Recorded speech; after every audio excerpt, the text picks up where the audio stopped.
Good morning children. आज की कक्षा में हम बाल महाभारत यानी उपवाचक पाठ पढ़ेंगे।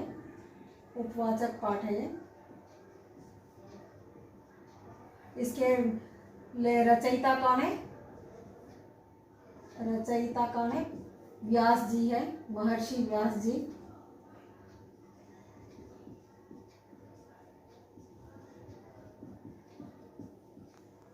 तो देखिए अब आप पेज नंबर 117 पर यहाँ पर है।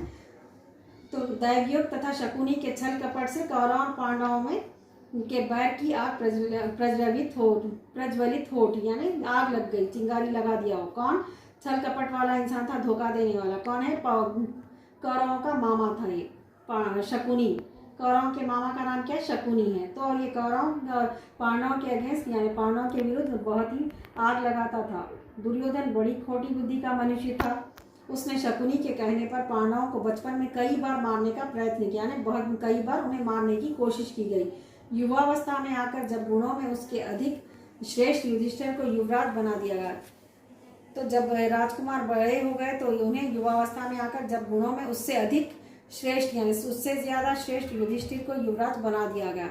तो सबसे श्रेष्ठ, सबसे उत्तम यानी सबसे ज्यादा अच्छे परफेक्ट बन गए थे। कौन? युधिष्ठिर। कौरवों के सामने युधिष्ठिर सबसे श्रेष्ठ युवराज बने थे, इसीलिए उन्हें युवराज बना दिया गया। शकुनी के लाक्ष के बने हुए घर में पांडवों को रखकर आग लगाकर उन्हें जलाने का प्रयत्न किया। शकुनी के लाक्ष के बने हुए यानी घास के बने हुए घर में पांडवों को रखकर उन्हें धोखा देकर उन्हें आग लगाकर उन्हें जलाने की भी कोशिश की गई, किंतु विदुर की सहायता से पांचों पांडव अपनी माता के साथ उस जलते हुए घर से बाहर निकल आए।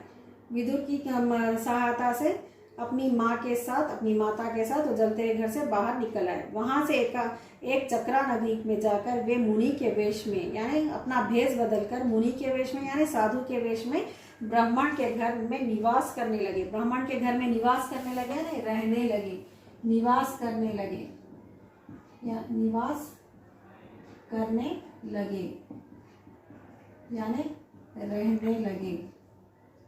सिंपल वर्ड है ये। निवास करना है रहना, तो ब्राह्मण के घर में वो रहने लगे। फिर बक नामक राक्षस का वध करके व्यास जी के कहने पर वे पांचाल राज्य में जहां द्रौपदी का स्वयंवर होने वाला था गए। पांचाल राज्य में अर्जुन के लक्ष्य भेदन के कौशल से मतभेद होने पर पांचों पांडवों ने द्रौपदी को पत्नी रूप में प्राप्त किया। यहाँ पर देखिए आप, मुनि के द्वेष में जाकर ब्राह्मण के घर में निवास करने लगे। फिर जब बक नामक राक्षस का वध करके व्यास जी के कहने पर वे पांचाल राज्य, एक राज्य का नाम है, एक स्टेट, वहाँ का नाम पांचाल है, जहाँ द्रौपदी का स्वयंवर होने वाला था। पांचाल राज्य में अर्जुन के लक्ष्य भेदन के कौशल, उसके कौशल को, इसके टैलेंट को देखकर सब मत्स्य भेद होने पर पांचों पांडवों ने द्रौपदी को पत्नी रूप में प्राप्त किया। पांचों भाई द्रौपदी को अपनी पत्नी के रूप में प्राप्त किया, ने हासिल किया। द्रौपदी स्वयंवर के पहले विदुर को छोड़कर सभी पांडवों को मृत समझने लगे। द्रौपदी स्वयंवर के पहले विदुर को छोड़कर, विदुर यानी जो इन्हें घर से जलने से बचाकर दूसरी जगह भेजा, उससे हटके सारे लोग इन्हें मृत यानी मरे हुए समझने लगे थे।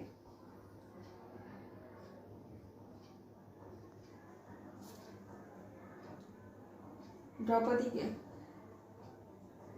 सभी मृत समझने लगे और इस कारण धृतराष्ट्र ने शकुनी के कहने पर दुर्योधन को युवराज बना दिया। धृतराष्ट्र ने क्या किया? अपना शकुनी के कहने पर उसके साला यानी दुर्योधन के बोलते सो मामा ने के कहने पर दुर्योधन को युवराज बना दिया। द्रौपदी स्वयंवर के तत्पश्चात यानी दुर्योधन आदि को पांडवों को के जीवित होने का पता चला। ये द्रौपदी स्वयंवर के कुछ देर बाद, कुछ दिनों बाद दुर्योधन को पांडवों के जीवित होने के यानी जिंदा होने का पता चला। पांडवों ने कौरवों से अपना राज्य मांगा। पांडवों ने क्या किया? कौरवों से अपना राज्य मांगा, परंतु ग्रह युद्ध के संकट से बचने के लिए युधिष्ठिर ने कौरवों द्वारा दिए खंडर स्वरूप खंडव वन को आधे राज्य के रूप में प्राप्त किया। क्या इसमें अपना राज्य मांगा, लेकिन पांडवों के जीवित होने पर पता चला अपना राज्य मांगा। यह ग्रह युद्ध के संकट से बचने के लिए, ग्रह युद्ध यानी घर की लड़ाई झगड़े से बचने के लिए उन्होंने जो खंडर दिया गया, खंडहर स्वरूप खंडव वन, खंडर स्वरूप यानी बिल्कुल वीरान जगह जो थी खंडव वन को आधे राज्य के रूप में उसे प्राप्त किया, ने उसे हासिल किया। पांडु कुमार अर्जुन ने श्री कृष्ण के साथ खंडव वन को जला दिया। फिर उसे भी जला दिया गया। और इंद्र के द्वारा की हुई वृष्टि का अपने बाणों के छात्राकार बांध से निवारण करते हुए अग्नि को तृप्त किया, यानी आग को बुझाया। वहाँ अर्जुन और कृष्ण जी ने समस्त देवताओं को युद्ध में परास्त कर लिया, यानी फिर एक युद्ध छिड़ गया यहाँ पर। इसके फलस्वरूप इसके बाद भी अर्जुन और अर्जुन कृष्ण जी ने अग्निदेव से दिव्य गांडीव धनुष और उत्तम रथ प्राप्त किया, और कृष्ण जी ने सुदर्शन चक्र प्राप्त किया। कृष्ण जी सुदर्शन चक्र प्राप्त किया। उन्हें युद्ध में भगवान कृष्ण जैसे सारथी मिले थे। किन्हें मिले थे? पांडवों को। भगवान श्री कृष्ण उनके सारथी बने। जैसे सारथी मिले थे तथा उन्होंने आचार्य द्रोण से ब्रह्मांड आदि दिव्य आयुध और कभी नष्ट ना होने वाले बाण प्राप्त किए थे, यानी कभी खत्म ना होने वाले, कभी नष्ट ना होने वाले ऐसे बाण भी प्राप्त किए थे, यानी हासिल किए थे। इंद्र अपने पुत्र अर्जुन की वीरता देखकर अति प्रसन्न हुए। अर्जुन की वीरता को, उनकी बहादुरी को देखकर बहुत ज़्यादा प्रसन्न हुए, यानी खुश हुए। इंद्र के कहने पर देव शिल्पी विश्वकर्मा और मय दानव से मिलकर खंडव वन को इंद्रपुरी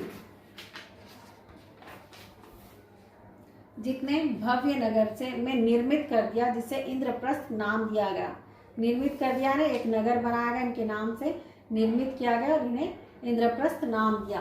कौन सा नाम दिया? इंद्रप्रस्थ।